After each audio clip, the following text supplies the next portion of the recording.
Monsieur Thierry Meyssan, vous êtes journaliste, écrivain français, président, fondateur du réseau Voltaire. Permettez-moi de vous remercier infiniment de vouloir accorder cet entretien à la radio francophone iranienne.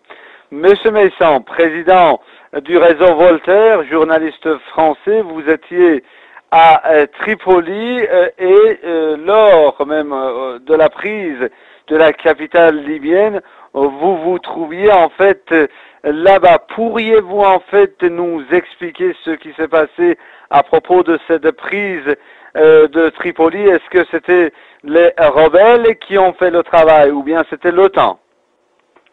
Alors, d'abord, je voudrais replacer quelques éléments dans leur contexte, dans la mesure où il a été présenté partout que l'intervention de l'OTAN se faisait en application des résolutions du Conseil de sécurité afin de protéger les populations civiles face aux exactions du pouvoir libyen.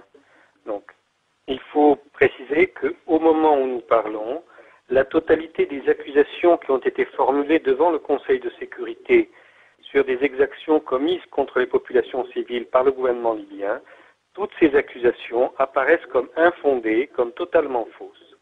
Deuxièmement, il apparaît aussi que l'intervention de l'OTAN avait un autre but que celui qui a été annoncé et qui se rapporte à la grande stratégie des États-Unis et d'Israël dans cette région.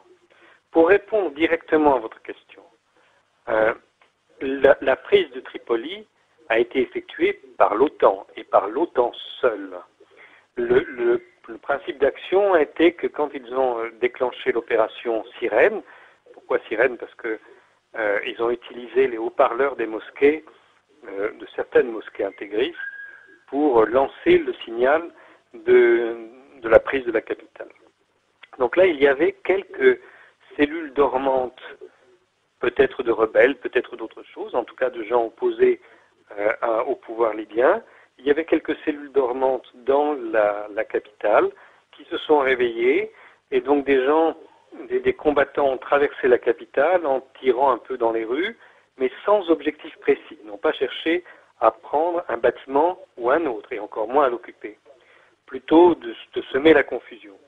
Simultanément, l'OTAN bombardait les checkpoints dans la ville, c'est-à-dire en fait les principaux carrefours. Bon, ça, cette première soirée, il y a eu environ 350 morts, plusieurs milliers de blessés, et dans la journée, les autorités ont repris le contrôle de la ville de manière absolument complète, même si on annonçait à l'extérieur qu'il y avait une mutinerie dans l'armée, que l'aéroport avait été pris par les rebelles. Tout ça, c'était complètement faux. Les combats étaient très limités. Cependant, le lendemain, l'OTAN a mis le paquet, comme on dit. Donc là, ils ont bombardé massivement tous les checkpoints et toutes les cibles qu'ils avaient déjà préalablement frappées au cours des 5 mois précédents. Et puis, quand la confusion complète s'est installée, ils sont arrivés avec des hélicoptères de combat qui sont rentrés dans les rues pour mitrailler tout le monde dans les rues. Là, il y a eu un réflexe on avait distribué le gouvernement avait distribué 2 millions de Kalachnikov à en fait toute la population adulte. Presque tout le monde avait une Kalachnikov. Donc les gens en fait, surtout des adolescents, sont sortis d'abord dans les rues pour essayer de faire quelque chose, ils se sont fait mitrailler. Et à ce moment-là, des unités au sol sont entrées dans Tripoli. Mais ces unités au sol, ça n'était pas les rebelles, c'était l'armée du Qatar. Une armée d'ailleurs finalement d'assez mauvaise qualité, puisque l'armée du Qatar s'est fait tailler en pièces dès le début par l'armée libyenne. Mais à force de bombardements et en utilisant ces hélicoptères de combat, évidemment, l'OTAN a pris le contrôle de la ville. Ce n'est que lorsque ceci a été terminé que les gens qu'on présente comme les rebelles sont entrés. Ils sont entrés sans combattre, ils sont entrés pour prendre possession d'une ville qui était largement détruite. Autrement dit, vous voulez dire, M. Meyssan, que l'armée du Qatar a fait le travail de l'OTAN?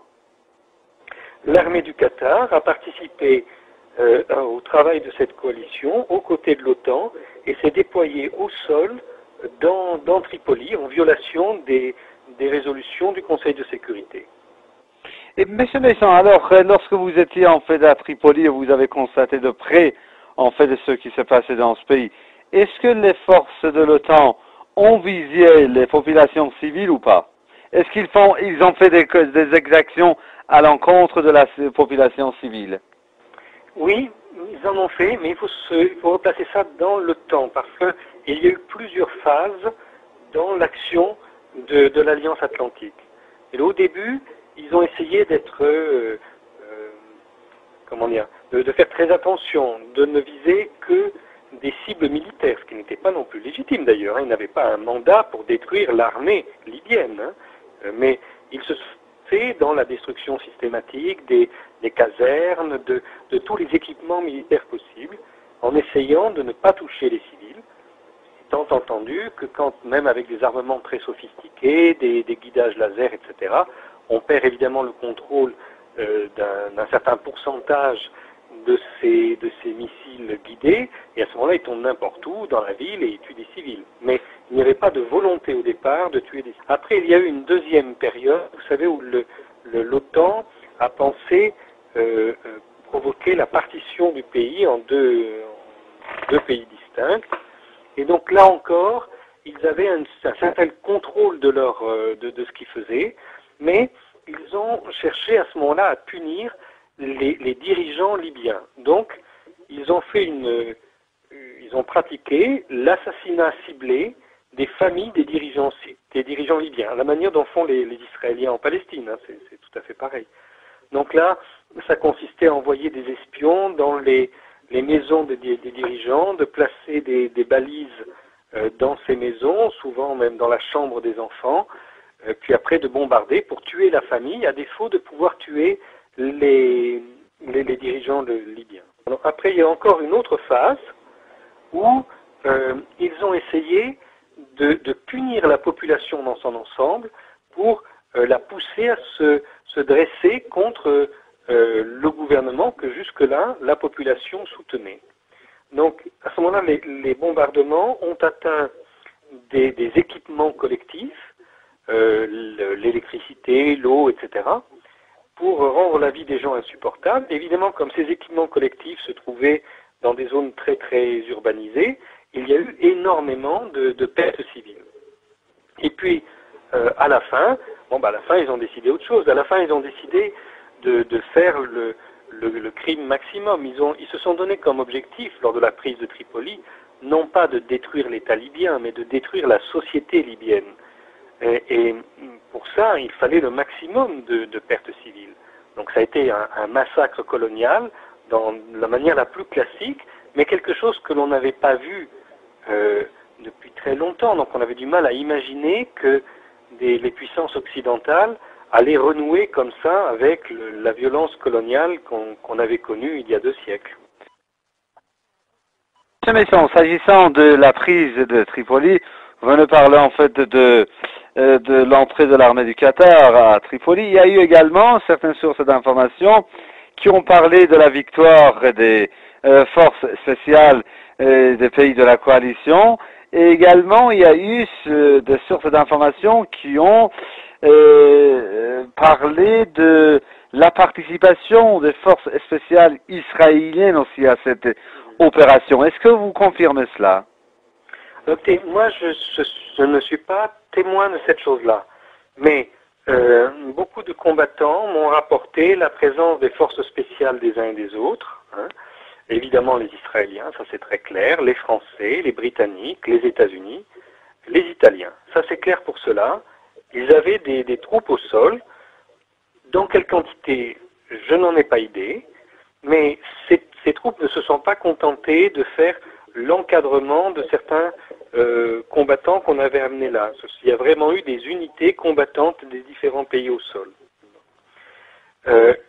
Par ailleurs, les Israéliens avaient un rôle très particulier en plus de la question militaire sur le champ de bataille. Ce sont les Israéliens qui ont été chargés de l'intoxication massive au niveau international et notamment de la manipulation du Conseil des droits de l'homme à Genève. C'est eux qui ont mené toute cette opération, qui a permis après le vote des résolutions du Conseil de sécurité. Donc, bien sûr, ils sont directement responsables de la guerre et de tous les crimes qui ont été commis au cours de cette guerre.